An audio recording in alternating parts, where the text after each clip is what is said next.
नमस्कार, आप देख रहे हैं कंटाप न्यूज। मैं हूं आप सभी के साथ सची सिंह। आज उस घटना की जिसने व्हाइट हाउस के प्रतिष्ठित कार्यक्रम को भी हिला कर रख दिया। जब डोनाल्ड ट्रंप को अचानक बीच कार्यक्रम से बाहर ले जाया गया तो याद आए पूर्व राष्ट्रपति रोनाल्ड रीगन, जब सीने में मारी गई थी गोली। तो आइए आपको सिलसिलेवार तरीके से बताते हैं कि क्यों चली डोनाल्ड ट्रंप पर गोली और क्यों लोगों को याद आए पूर्व अमेरिकी राष्ट्रपति रोनाल्ड रीगन। दरअसल शनिवार को देर रात वाशिंगटन के वाशिंगटन हिल्टन होटल में उस वक्त अफरा तफरी मच गई जब व्हाइट हाउस के कॉरेस्पोंडेंट डिनर के दौरान बैंकेट हॉल के भीतर तबातोड़ गोलियां चलने लगी। राष्ट्रपति डोनाल्ड ट्रंप को निशाना बनाकर किए गए इस हमले के तुरंत बाद सीक्रेट सर्विस के एजेंटों ने उन्हें सुरक्षित बाहर निकाला।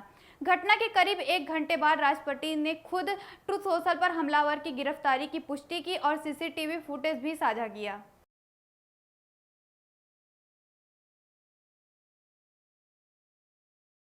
लेकिन जैसे ही ट्रंप पर हमला हुआ वैसे ही लोगों को पूर्व राष्ट्रपति रोनाल्ड रीगन याद आने लगे। दरअसल रोनाल्ड रीगन पर 30 मार्च 1981 को ऐसा ही हमला हुआ था। यह घटना वाशिंगटन के डीसी हिल्टन होटल के बाहर हुई थी।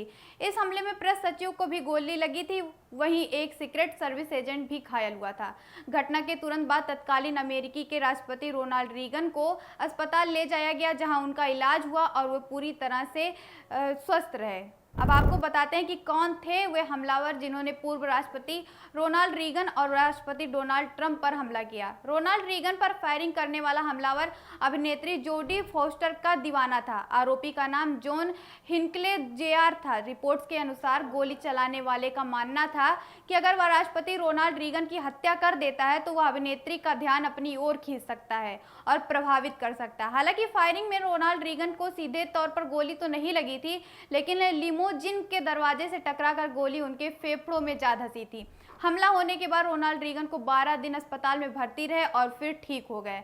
इस हमले के बाद जून 1982 में अदालत ने आरोपी को निर्दोष करार दिया और उसे मानसिक रूप से गंभीर बताया गया। इसके बाद आरोपी को मानसिक स्वास्थ्य केंद्र भेज दिया गया। अब आपको बताते हैं राष्ट्रपति डोनाल्ड ट्रंप पर फायरिंग करने वाले हमलावर के बारे में।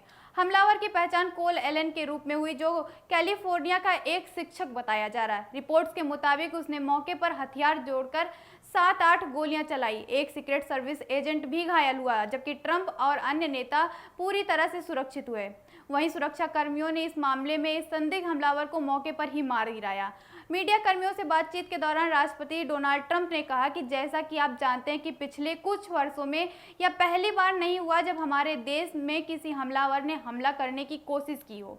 बटलर, पेनासिल्वेनिया और उसके बाद पाम बीच, फ्लोरिडा में भी ऐसी घटनाएं हुई। जुलाई 2024 में बटलर रैली के दौरान ट्रंप के कान को गोली छूकर निकल गई।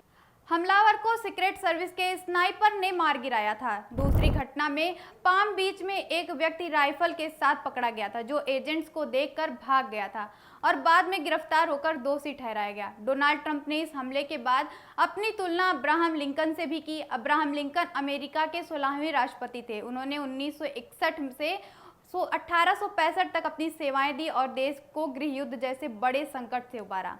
1961 में जब वो राष्ट्रपति बनने जा रहे थे, तब बल्टीमोर प्लॉट नाम की एक साजिश सामने आई थी, जिससे उन्हें रास्ते से मारने की योजना थी। हालांकि इस समय रहते नाकाम कर दिया गया। लिंकन को कई बार धमकियां भी मिली। आखिरकार 14 अप्रैल 1865 को वाशिंगटन डीसी के फोर्ड्स थिएटर में नाटक देखते समय अभिनेता जॉन विक्लस बूथ ने पीछे से गोली मार दी। इसके अगले दिन 15 अप्रैल को ही उनकी मृत्यु हो गई थी। यही वजह है कि डोनाल्ड ट्रंप ने अपनी तुलना अब्राहम लिंकन से की और कहा कि जो प्रभावशाली नेता होते हैं उन्हें ही मारने की कोशिश हमेशा से होती आई है। तो ये थी पूरी रिपोर्ट डोनाल्ड ट्रंप पर हुए हमले की।